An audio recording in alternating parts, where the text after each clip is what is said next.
এ দুনিয়া মিছে গলে ভাই শুধু আশার খেলা ঘর। চোখ বুজিলে দেখবি রে মন কে আপন আর কে বাপর।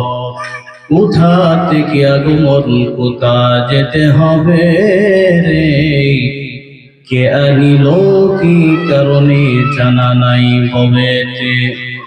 শোনো হাফেজ বটু গোয়াম কে গুলতা জানমি মানাদ, আগার মানাদ সবই মানাদ সবই দিগার নমি মানাদ।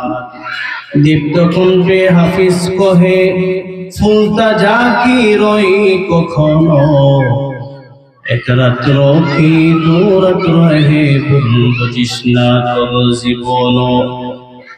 أينما تكونوا يدرككم الموت ولو كنتم في بروج مشيدة وما خلقت الجن والإنس إلا ليعبدون।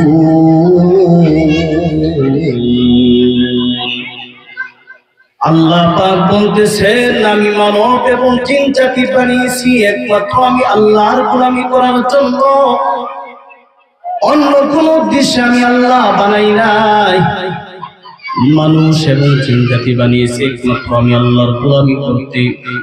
আল্লাহ তাআলা আয়াতের মধ্যে বলতেছেন, ইয়া আইয়ুহান নাস উবুদু রাব্বাকুমুল্লাযী খালাকাকুম। হে মানুষ, আমি আল্লাহ তোমাদেরকে বানিয়েছি একমাত্র আমি আল্লাহর গোলামি করার জন্য। হে বান্দা, অন্য কোন উদ্দেশ্যে বানাই নাই। উবুদু রাব্বাকুমুল্লাযী খালাকাকুম, তোমরা ওই আল্লাহর গোলামি করো যে আল্লাহ আমি তোমাদেরকে বানিয়েছি। হে মুসলমান, আমাদের ইবাদত করাটা নির্দিষ্ট সময় পর্যন্ত। কতদিন পর্যন্ত আমরা ইবাদত বندگی করব? আল্লাহ তাআলা কোরআনের আয়াতের মধ্যে বলতেছেন, হে বান্দা ওয়া'বুদ রাব্বাকা হাত্তা ইয়াতিয়াকাল ইয়াকিন, আল্লাহর গোলামি করবা নিত্য আশা পর্যন্ত। কখন পর্যন্ত ইবাদত করব? নিত্য আশা পর্যন্ত। আমার ভাইরা যারা আছেন একটু কথা বলতে হবে দয়া করে। তো আল্লাহ তাআলা বলতেছেন, হে বান্দা তোমরা ইবাদত করবা মৃত্যুর আগ পর্যন্ত। তার মানে দুনিয়া থেকে চলে যেতে হবে, মৃত্যুর স্বাদ আস্বাদন করতে হবে মুমিন। আমি যে আয়াতে কারিমা পাঠ করেছি এই আয়াতের মধ্যে মৃত্যু সম্পর্কে আলোচনা করেছি। আল্লাহ তাআলা বলেছে প্রত্যেকটা মানুষ মৃত্যুর স্বাদ আস্বাদন করতে হবে। ও মুসলমান, তাকে দেখো আমাদের থেকে কত মানুষ চলে গেছে। আমরাও দুনিয়া থেকে চলে যেতে হবে।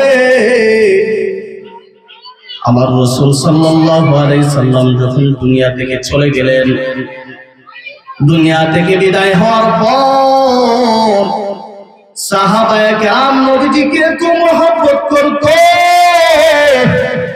সাহাবায়ে কেরাম মেনে নিতে পারে না আমার রাসূল দুনিয়া থেকে চলে গেছে।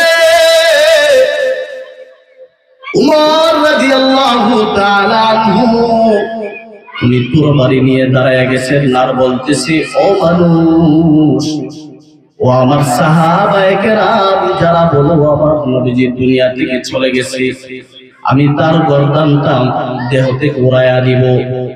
অতএব কেউ কথা বলে না উমরের তরবারির ভয়ে।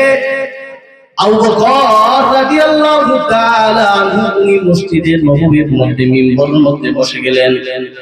আবু বকর ভাবতেছে, আমি যদি এখন দুর্বল হয়ে যাই সাহাবায়ে কেরামের কি অবস্থা হবে। এই জন্য আবু বকর রাদিয়াল্লাহু তাআলা আনহু মসজিদের নববীর মধ্যে মিম্বরে বসে গেলেন। বসার পরে সাহাবায়ে কেরাম আবু বকর রাদিয়াল্লাহু তাআলা নূর সামনে বসে গেলেন। আবু বকর রাদিয়াল্লাহু তাআলা আনহু বলতেছে, ও সাহাবায়ে কেরাম শুনো, আল্লাহ তাআলা তো কোরআনের মধ্যে আগেই বলেছেন, ওয়ামা মুহাম্মাদুন ইল্লা রাসূল ক্বাদ খালাত মিন ক্বাবলিহির রাসূল। মুহাম্মদ তো হলেন একজন রাসূল, তার পূর্বে অনেক নবী রাসূল গত হয়েছে, অনেক নবী রাসূলের মৃত্যু হয়েছে, এরই ধারাবাহিকতায় মুহাম্মদের মৃত্যু হয়ে গেছে। তাই আমার রাসূল যেহেতু দুনিয়া থেকে মৃত্যুবরণ করেছে, তোমরা যে আল্লাহর গোলামি করতা ওই আল্লাহর গোলামি করো, আর রাসূলের আদর্শকে তোমরা পেয়ে ধরো। ঠিক কিনা বলেন? এ মুসলমান, এই যে আমার রাসূল দুনিয়া থেকে চলে গেছে, আমাদেরও দুনিয়া থেকে চলে যেতে হবে। দুনিয়ার মধ্যে থাকার জায়গা না, দুনিয়ার মধ্যে থাকা যাবে না। যদি কোনো বান্দা চাই দুনিয়ার মধ্যে থাকতে, কেউ থাকতে পারবে না। আমাদের আগে কত মানুষ, আমাদের বাবারা, আমাদের দাদারা, আমাদের পূর্বপুরুষ অনেকেই চলে গেছে, এর এই ধারাবাহিকতা আমাদেরও চলে যেতে হবে। ঠিক কিনা বলেন? তো আমাদের সবাই দুনিয়া থেকে চলে যেতে হবে। করাচির হযরত আল্লামা শফি রহমাতুল্লাহি আলাইহি, ওই শফি রহমাতুল্লাহি আলাইহি উনার কাছে একদিন উনার এক মুরিদে বলতেছে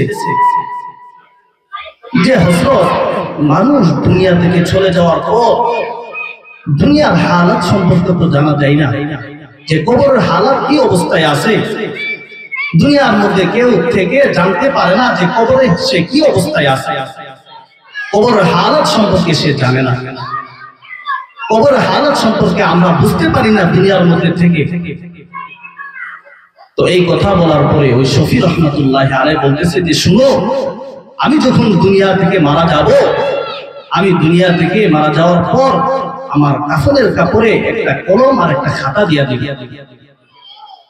তো এই কথা বলার পর দেখা গেল যে আল্লাহর ওলি আল্লামা শফি রহমাতুল্লাহি আলাইহি উনি কিছুদিন পরে মারা গেছে। মারা যাওয়ার পরে ওনার কথা অনুযায়ী ওনার কাফনের মধ্যে একটি খাতা আর একটি কলম দেয়া দিয়েছে। আল্লাহ তাআলা চাইলে আল্লাহর ওলিরা যারা আছে এদেরকে দিয়ে কারামত প্রকাশ করতে পারে কিনা? আল্লাহ চাইলে সব পারে। আল্লাহ তাআলা জিন্দা মানুষ দিয়ে যেরকম কারামতি প্রকাশ করে, আল্লাহ চাইলে মৃত মানুষ দিয়েও কারামতি প্রকাশ করে। সুবহানাল্লাহ। তো ওই আল্লামা শফি রহমাতুল্লাহি আলাইহি এই কথা বলার পরে শফি রহমাতুল্লাহি আলাইহির কথা অনুযায়ী একটি খাতা আর একটি কলম দেয়া দিয়ে, একটি খাতা আর কলম দিয়ে দেওয়ার পর আল্লামা শফি রহমাতুল্লাহি আলাইহি বলছে যে পরের দিন ওই খাতার পৃষ্ঠাটা আমার কবরের উপর পাইবা। তো ঠিকই দেখা গেল মারা যাওয়ার পর যখন কবরের মধ্যে খাতা আর কলম দেয়া দিছে, তো পরের দিন দেখে যে ওই পৃষ্ঠাটা কবরের উপরে আছে। সুবহানাল্লাহ। তখন ওই লোকটা পৃষ্ঠাটা হাতে নিল, নেওয়ার পরে ওই পৃষ্ঠার মধ্যে লেখা যে দেখো, দুনিয়ার মধ্যে যারা আছে এরা দুনিয়াতে থেকে কবরের হালাত সম্পর্কে বুঝবে না, এদেরকে বোঝানো সম্ভব না, এদেরকে কোনোভাবেই বোঝানো যাবে না। আর অতএব যদি তুমি কবরের হালাত জানতে চাও তাহলে কবরেই আসতে হবে। কবরও না আসে কবরের হালাত জানা যাবে। তো এই জন্য আমাদের কবরের সামানা তৈরি করা। দুনিয়ার মধ্যে আসছি, দুনিয়া থেকে চলে যেতে হবে, দুনিয়ার মধ্যে কেউ থাকবে না।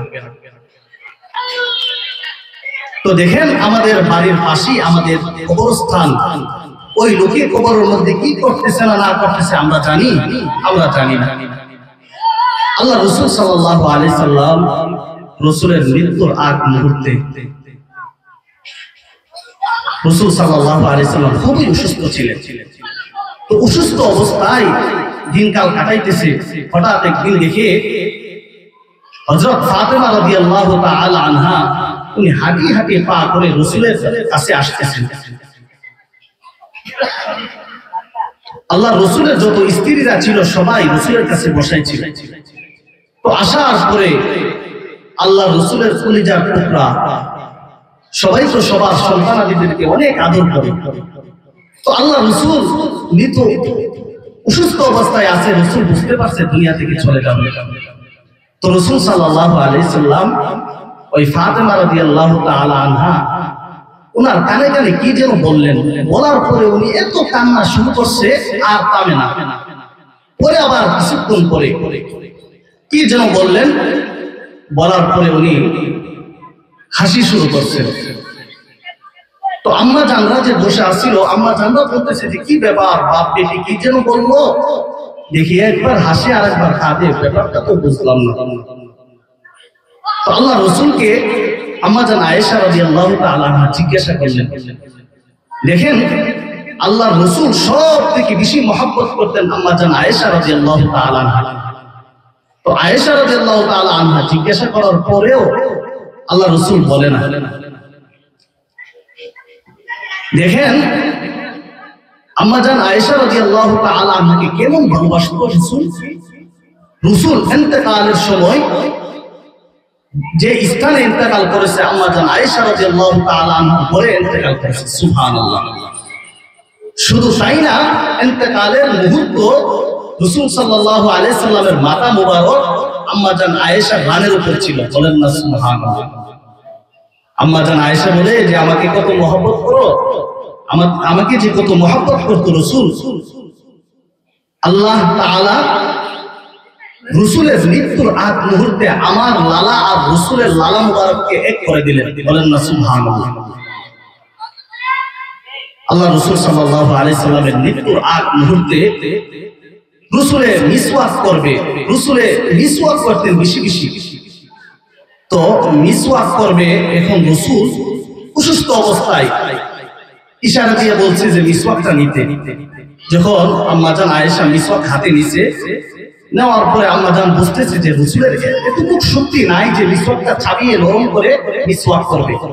তো আম্মা জান আয়েশা রাদিয়াল্লাহু তাআলা আনহা উনি মিসওয়াকটাকে চাবিয়ে দিলেন। এরপর আল্লাহ রাসূল ইন্তেকালের আগ মুহূর্তে মিসওয়াক করছে। সুবহানাল্লাহ। তাহলে আম্মা জানের লালা আর রাসূল সাল্লাল্লাহু আলাইহি সাল্লামের লালা মুবারক একসাথে হয়ে গেল।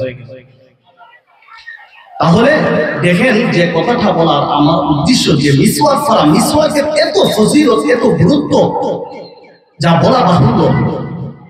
ফতোয়ায়ে শামির মধ্যে আছে ومن منافعها تذكير الشهادة عند الموت।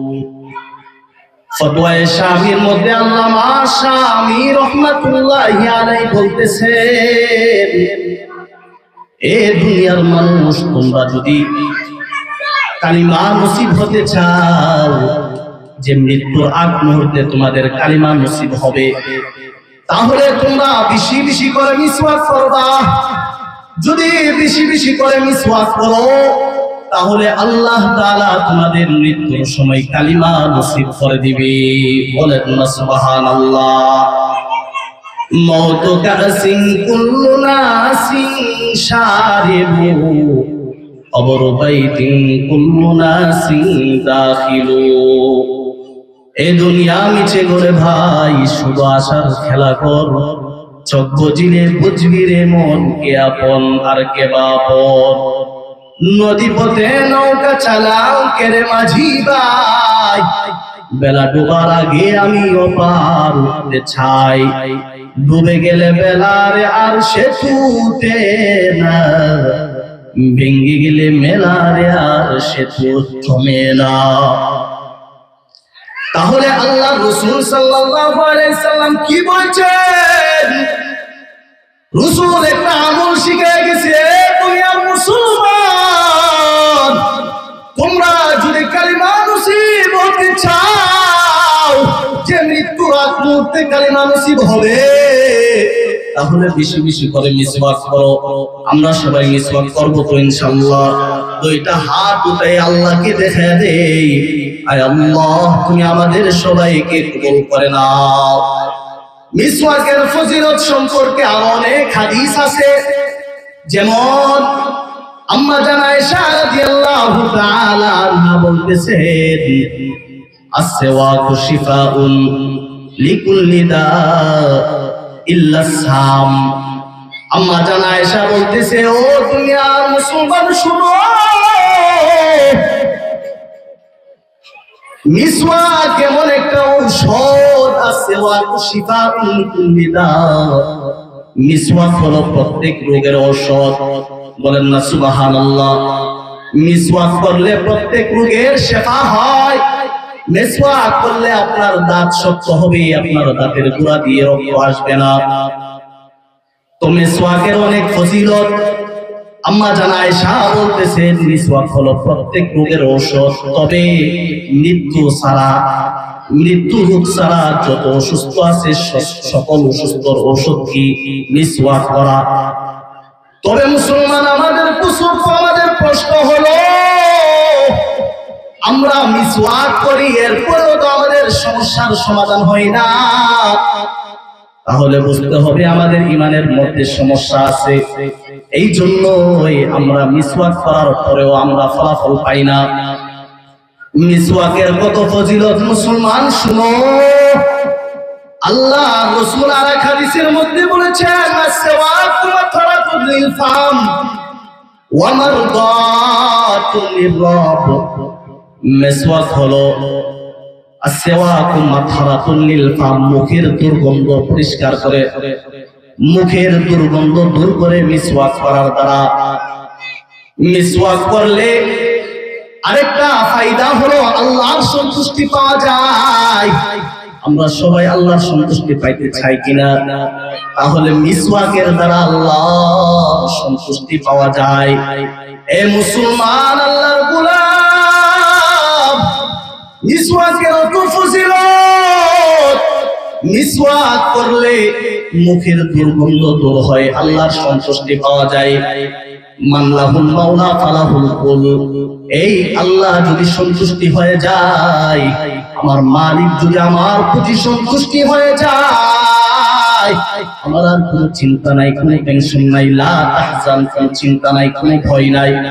আল্লাহ যদি কোনো বান্দার উপর সন্তুষ্টি হয়ে যায়, তার কোনো টেনশন আছে নাকি? কোনো টেনশন নাই। আল্লাহ তাআলা সন্তুষ্ট হয়ে যায় মিসওয়াকের দ্বারা। আল্লাহ রাসূল সাল্লাল্লাহু আলাইহি সাল্লাম বলেছে, ও বান্দা, তোমরা বেশি বেশি করে মিসওয়াক করলে আল্লাহ তাআলা জেহন শক্তি বাড়ায়া দেয়। বলেন না সুবহানাল্লাহ। আল্লাহর এক গোলাম ছাত্র জমানায় সে পড়ালেখা বেশি পারতো না, জেহন দুর্বল ছিল, কোনো কিছু পারতো না। তবে এই ছেলেটার ভিতরে বড় আমল ছিল। আল্লাহর রাসূল সাল্লাল্লাহু আলাইহি সাল্লামের দুরূদ পড়তো বেশি বেশি। এই দুরূদ পড়ার কারণে দেখে একদিন আল্লাহর রাসূলকে স্বপ্নে দেখছে ওই ছেলেটা। বলেন না সুবহানাল্লাহ। ওই ছেলেটা যখন আল্লাহর রাসূলকে স্বপ্নে দেখছে, স্বপ্ন দেখার পর আল্লাহর রাসূলকে বলতেছে, ইয়া রাসূলুল্লাহ, ইয়া হাবিবাল্লাহ, ও আল্লাহর নবীজি, আমি যা কিছুই পড়ি ভুলে যাই, আমার কোনো কিছুই মনে থাকে না, সব কিছু ভুলে যাই। ব্যাপারটা কি আমি তো বুঝলাম না। আল্লাহর রাসূল সাল্লাল্লাহু আলাইহি সাল্লাম বললেন, ও বান্দা শোনো, তুমি বেশি বেশি করে মিসওয়াক করো এবং কোরআন তেলাওয়াত করো, তাহলে দেখবা আল্লাহ তাআলা তোমার জেহন জাকাত বাড়ায়া দিছে। ওই ছেলেটা যখন ঘুম ভেঙে যায়, ঘুম থেকে ওঠার পর ওই ছেলেটা বলে, এরপর থেকে আমি মিসওয়াক শুরু করে দিলাম। কিছুদিন যেতে না যেতে দেখি আল্লাহ তাআলা আমার মেধা শক্তি বাড়িয়ে দিয়েছেন। বলেন না সুবহানাল্লাহ। শুধু তাই না, আল্লাহ তাআলা ওই এলাকার মধ্যে তাকে বড় নেতা বানিয়ে দিয়েছেন। আদের কুদরত দারি বর কামাল, আনতা রব্বি আনতা হাসবি তুল জালাল, তুহি কাদের জলিলুল্লাহ জাহাদার, তুহি قادر جلیل اللہ جہادار یا الہی تو میرا معبود ہے یا الہی تو میرا معشوق ہے আপনাদেরকে যে বলতেছিলাম ওই যে ফাতেমা রাদিয়াল্লাহু তাআলা আনহা উনি রাসূলের দরবারে আসার পর আল্লাহ রাসূল সাল্লাল্লাহু আলাইহি সাল্লাম কি যেন বলছিল কান্না শুরু করে দিয়েছে আবার কি যেন বলছিল হাসি শুরু করছে এই কথাটা মনে আছে কিনা এখন আসেন ওই যে ফাতেমা রাদিয়াল্লাহু তাআলা নাকি কি বলার পরে উনি কান্না শুরু করে দিয়েছে আবার কি বলার পরে হাসি শুরু করে দিয়েছে আম্মা জান যারা ছিল এখানে সবার মনেই কৌতূহল যে কি বলছে যেটা বলার পরে সে কান্না শুরু করছে আবার হাসি শুরু করছে ব্যাপারটা তো বুঝলাম না তখন ফাতেমা রাদিয়াল্লাহু তাআলা আনহাকে আম্মা জান জিজ্ঞাসা করছে ফাতেমা তোমার বাবা তোমার কি বলছে তুমি যে দেখলাম একবার কাঁদছো আর একবার হাসছো তখন ফাতেমা রাদিয়াল্লাহু আনহা বলল যে এখন বলা যাবে না এটা আমার বাবার গোপন কথা আমানত এটা বলা যাবে না দেখা গেল কিছুদিন পর আল্লাহ রাসূল সাল্লাল্লাহু আলাইহি সাল্লাম দুনিয়া থেকে চলে গেছে চলে যাওয়ার পর এখন আম্মা জান বলতেছে যে ফাতেমা এখন তো বলা যায় যেহেতু রাসূল দুনিয়া থেকে চলে গেছে এখন বলো যে তুমি কেন কাঁদছিলা কেন হাসছিলা কেন হাসছিলা ফাতেমা রাদিয়াল্লাহু তাআলা আনহা এবার ডাক দিয়ে বলে আম্মা শুনেন ও আম্মা আমি যখন আমার বাবার কাছে আসলাম আমার বাবার কাছে আসার পর আমার বাবা জোরে কথা বলতে পারে না অসুস্থতার কারণে জোরে কথা বলতে পারে না আমার বাবা আস্তে আস্তে আমার কানের ভিতরে বলছে আমার কানের মধ্যে বলছে এ মা মনে হয় আমি আর দুনিয়াতে বেশি দিন বাঁচব না এ মুসলমান এবার বলেন তুমি কোন সন্তান কি কোন বাবা বলে আমি আর দুনিয়াতে বাঁচব না ওই সন্তানকে নিজেকে নিজে ধরে রাখতে পারে নাকি কোন সন্তান পারে না নিজেকে ধরে রাখতে এই জন্য ফাতেমা বলে আমি কান্না শুরু করে দিলাম মা এই জন্য আমি কান্নাম যে আমার বাবা দুনিয়া থেকে চলে যাবে আমি যখন এমন ভাবে কাঁদতেছি তখন আমার আরেক কানের মধ্যে আমার আব্বা বলতেছে ও ফাতেমা শুনো আমি রাসূল দুনিয়া থেকে বিদায় হয়ে যাওয়ার পর তোমার আর বেশি দিন কষ্ট করতে হবে না তার মানে আমি রাসূল দুনিয়া থেকে চলে যাওয়ার পর কবরের জগতের মধ্যে আমার আত্মীয় স্বজনের মধ্যে সর্বপ্রথম তোমার সঙ্গে সাক্ষাৎ হবে বলেন না সুবহানাল্লাহ এই কথা বলছে আরেকটি কথা বলছে ও ফাতেমা শুনো আল্লাহ তাআলা তোমাকে বলেছেন সাইয়্যিদাতুন নিসাই আহলিল জান্নাহ তুমি জান্নাতে রমণীদের সর্দারনি হবা সুবহানাল্লাহ জান্নাতে রমণীদের সর্দারনি হইবা ও মা আমাকে যখন আব্বাজি এই কথাটা বললো আমাকে আল্লাহ তাআলা সালাম দিয়েছে আমাকে জান্নাতের সার্টিফিকেট দিয়েছে আমাকে বলেছে জান্নাতের রমণীদের সর্দারনি হব আর আপনি চলে যাওয়ার পরে যেহেতু আপনার সঙ্গে আমার সাক্ষাৎ হবে এই কথা যখন মা আমি শুনলাম শোনার পরে আমি হাসি শুরু করে দিলাম সুবহানাল্লাহ এ মুসলমান আল্লাহর গোলাম দেখা গেল আল্লাহর রাসূল দুনিয়া থেকে চলে যাওয়ার পর ফাতেমা বড় অসুস্থ হয়ে গেছে কেমন অসুস্থ হয়েছে শুনেন বিছানা থেকে উঠতে পারে না ফাতেমা বড় অসুস্থ হয়ে গেছে বিছানা থেকে উঠতে পারে না ফাতেমা রাদিয়াল্লাহু তাআলা আনহা তিনি বিছানার মধ্যে শুয়ে আছেন হঠাৎ একদিন উনি শেষ রাতে উঠে সাহরি খাইলেন সাহরি খাওয়ার পর উনি ওনার ঘর গোছানো শুরু করে দিলেন ঘরের মধ্যে যত কাজ আছে যত দোয়া পাতিল আছে সবকিছু দইতে শুরু করছে সবকিছু গোছানো শুরু করছে আলী রাদিয়াল্লাহু তাআলা আনহু উনি উঠছেন নামাজে যাওয়ার জন্য আলী রাদিয়াল্লাহু তাআলা আনহু ফজরের নামাজ পড়ে বাসায় আসলেন বাসায় আসার পর দেখে ফাতেমা রাদিয়াল্লাহু আনহা উনি কাজ করতেছে আর কাঁদতেছে এমন কান্না, কানতে কানতে সব কিছু ভিজে গেছে। ও আমার বাবারা, একটু মনোযোগ দিয়ে শুনেন, মনটা একটু নরম করবেন। ফাতেমার এমন কান্দা, আয়েশা রাদিয়াল্লাহু তাআলা আনহা, ফাতেমা যখন এত কাঁদতে শুরু করছে, কান্দার পর ফাতেমা রাদিয়াল্লাহু তাআলা আনহাকে আলী জিজ্ঞাসা করলো, ও ফাতেমা, তুমি কেন কান্না করো? ফাতেমা রাদিয়াল্লাহু তাআলা আনহা উনি বলতেছেন, আমি আজকে রাতে স্বপ্নে দেখলাম আমার বাবা আমার ঘরের মধ্যে আসছে। আমার বাবা ঘরের মধ্যে আসার পর কি যেন খুঁজতেছে, কি যেন খুঁজতেছে। আমি বাবাকে জিজ্ঞাসা করলাম, ও বাবা, আপনি কি খুঁজতেছেন? এবার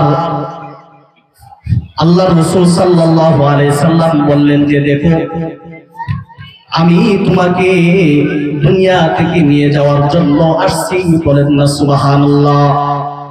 ও মা, আজকে তুমি দুনিয়া থেকে বিদায় হয়ে যাইবা। তুমি শেষ রাতে সেহরি পান করছো, সেহরি খাইছো আলীর ঘরে, ইফতারি করবা আমি রাসূলের সাথে। বলেন না সুবহানাল্লাহ। ফাতেমা রাদিয়াল্লাহু আনহা বলতেছেন, ও স্বামী, আমি তো দুনিয়া থেকে চলে যাব।